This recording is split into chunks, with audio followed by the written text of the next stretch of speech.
Welcome to the haystack. It's harvest time.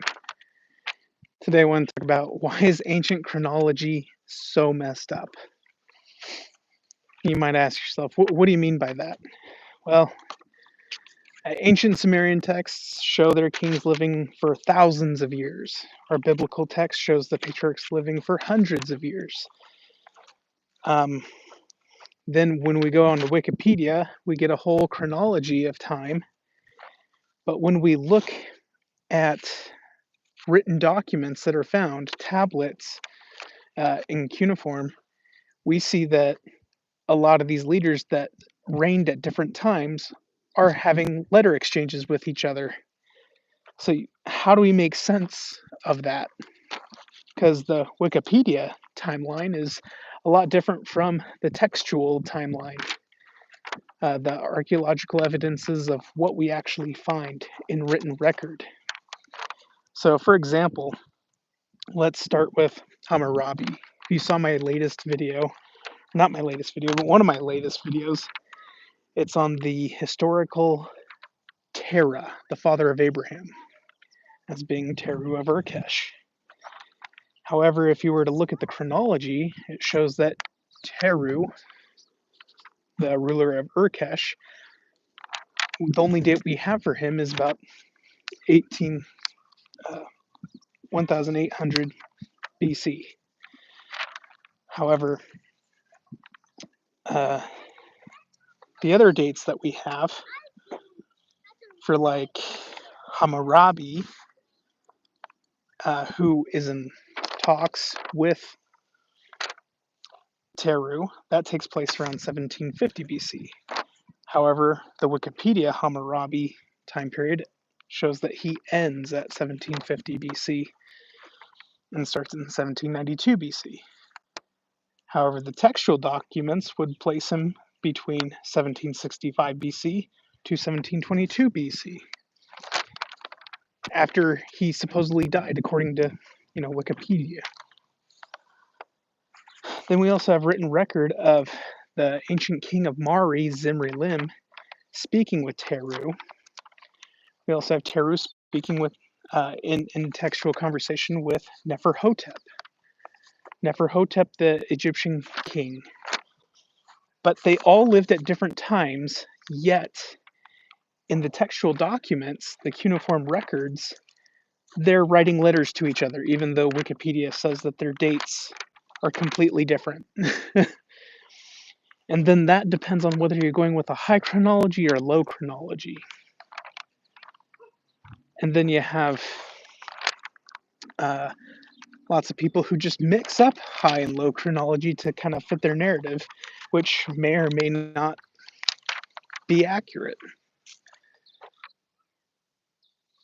Kumar says, "Hello, sir. What is the time? 1:19 or 13:19, 100 hours. However you like to look at it." Today we're going over ancient chronology and why the times are so messed up. So one of my recent videos, it shows a time period for Hammurabi that conflicts with what Wikipedia says. And that's simply because I got my information directly from a Egyptologist who studies the written record of artifacts and things like that. I'm not sure how Wikipedia defines a definitive time period or which chronology they decide to go with. But it seems that the Wikipedia chronology conflicts with the actual written record. I'm doing good. Daster. So, have you guys ever noticed, like, what's the deal with these chronologies? You have the biblical ancient patriarchs living up to hundreds of years. Is that literal? Is it symbolic? But then you have ancient Mesopotamian kings who apparently live for hundreds of thousands of years, but they also used a base 60 counting form of counting. And then a lot of their numbers were idyllic numbers. A lot of numbers used in the ancient world, especially Middle Bronze Age, are being used for idyllic purposes. Let's do an example. 111. During the time of Jacob and Joseph, they lived to what I think the age of 111. That just so happens to be an idyllic number in ancient Egyptian society, meaning you lived a perfect life. And it's no accident that many of these kings, especially at the time of Joseph in Egypt, they were reigning for 11 years at a time. I am from the western United States. Now up in the mountains, the Rocky Mountains of the United States. So we have to ask ourselves, when is hyperbolic language being used in ancient texts and biblical record, and when is our idyllic numbers being used? Because if they're being used, why are we taking them literally and then using that literal number system to calculate when all these things took place? From Bangladesh. Muslim is from Bangladesh. And thank you for watching. I'm currently in Idaho, the Rocky Mountains of the United States.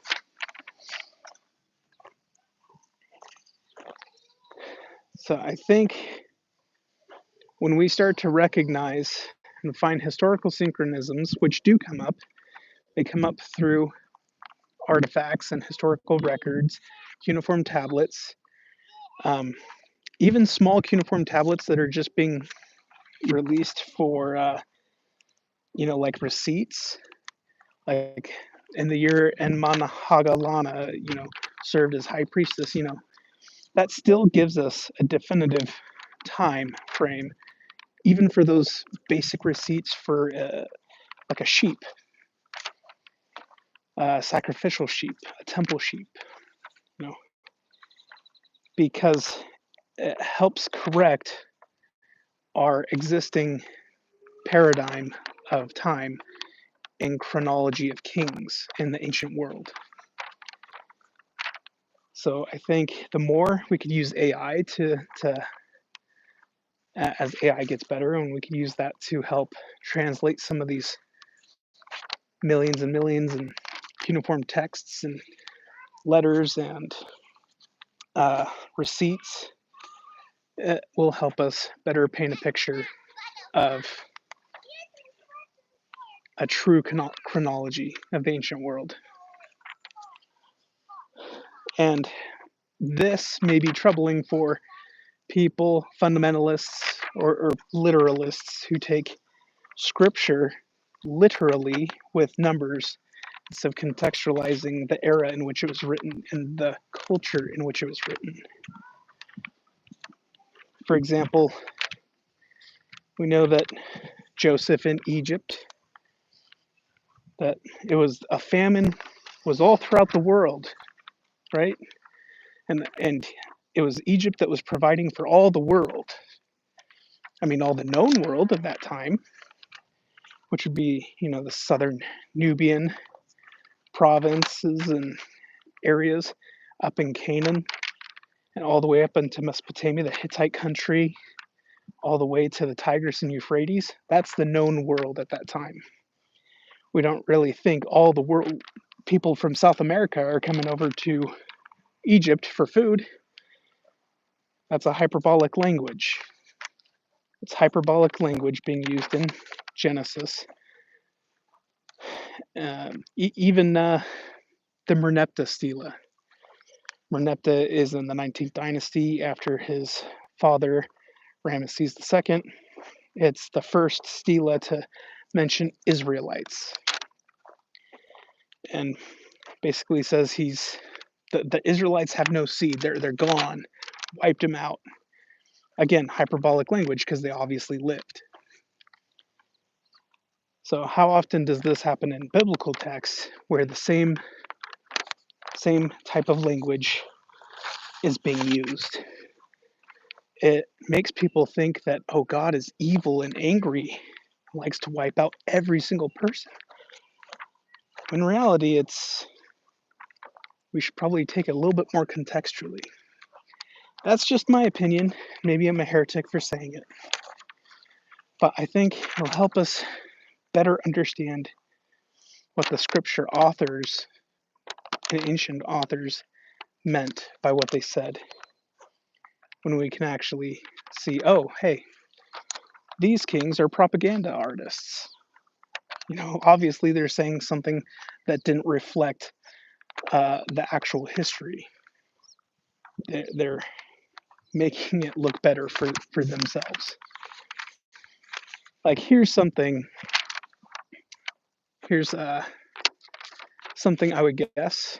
How many of you have heard of the famine stela near Elephantine? The stela talks about 7-year pattern of famine which occurred. Now this was written much, much, much later, but it was about events from the Old Kingdom, even though it was written during the New Kingdom period. And in this situation, what they did was they deified Imhotep, a royal vizier, for, gosh, I forget the king's name, but they deified him. But the story on the famine stela looks eerily similar to the Joseph story. So a lot of people will go, oh, well, obviously the Jews or the Israelites, they just copied that from the famine stela and stole it. In reality, the Jews or the Israelites had a temple, a Jewish temple built in Elephantine. And so I think that this was a propaganda piece built at a far later period to bring up something out of ancient history to reignite, revitalize, and usurp the known history at that time of this Hyksos ruler or Israelite ruler who came and saved all of the land. They just hijack it and repurpose it for their own pagan gods. That fits the motive and the pattern of what Egyptians did at that time, and it makes perfect sense to me. Then again, I don't have a receipt for that. It's just that's just the pattern. So if you're familiar with that, sometimes it can be hard to explain chronologies when we don't really know the ancient chronologies. Studying the scriptures and ancient history is hard when we don't know the structure of kings and the changes that happen in each dynasty. I think everyone should have a basic understanding of the rise and fall of kings and nations.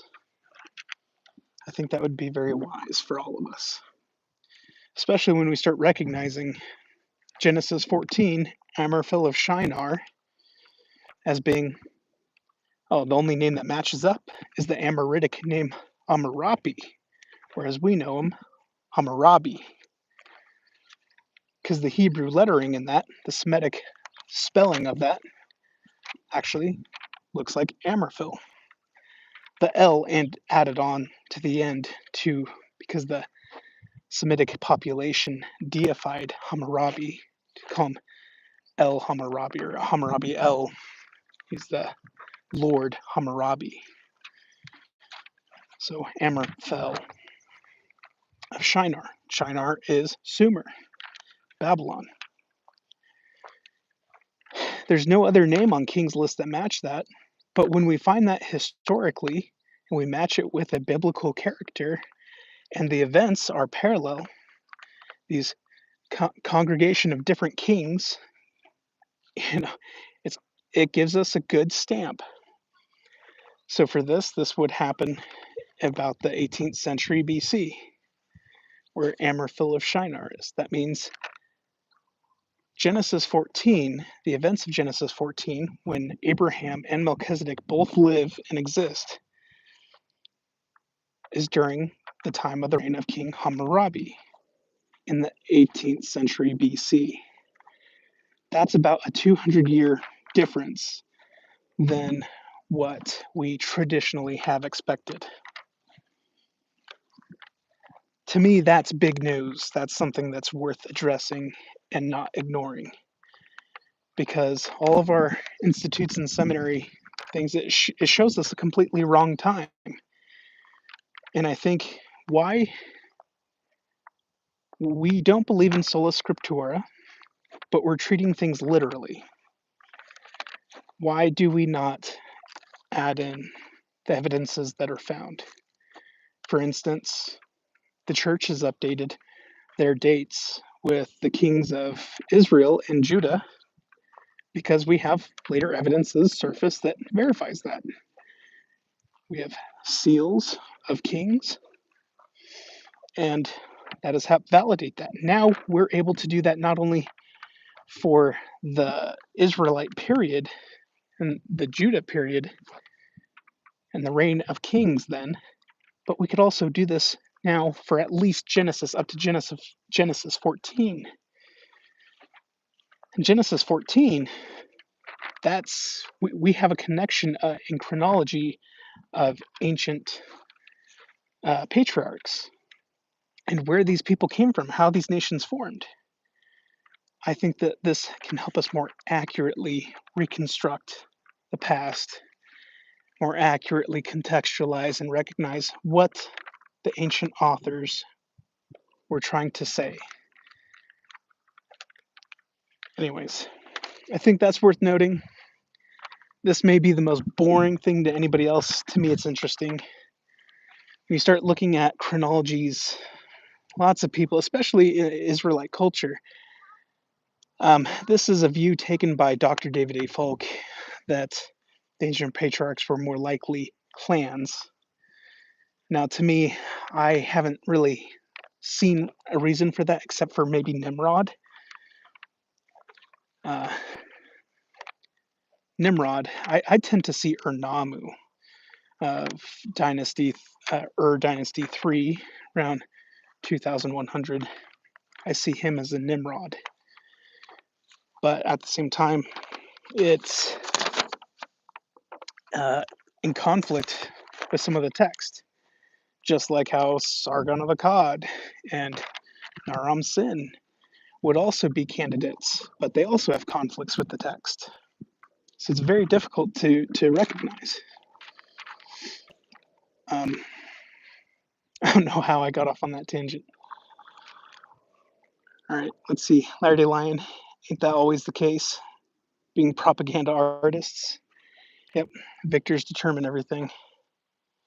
Trying nice blue skies. Yeah, and Troy, I think I could see your backyard from here. All right. Well, the thing about ancient patriarchs and chronology. This is something that we see with Native Americans. It's something we see with ancient Israelites. Often they'll combine and use a patriarch to represent 3 to 4 generations. And something you would do around storytelling, one is you do a creation narrative to tell the story of creation and purpose of life. And for us, after Abraham, we have a lot of these Hittite treaty systems, style systems that are implemented, which the Lord uses to Abraham's understanding. His wife also being a Hittite, he being an Amorite, and coming from a ruler of Urkesh, which is how he would become a trained scribe. They would often recite not only the creation epic, but the genealogy of their forefathers. And sometimes they would use one patriarch to represent 3 to 4 generations. This all starts to end with Abraham, because Abraham started a new covenant. Abraham was a restoration period. Then we go Abraham, Isaac, and Jacob. And with Jacob, we get Israel. is a new name, Israel. Israel is synonymous with representing uh, the the four icons around the tabernacle.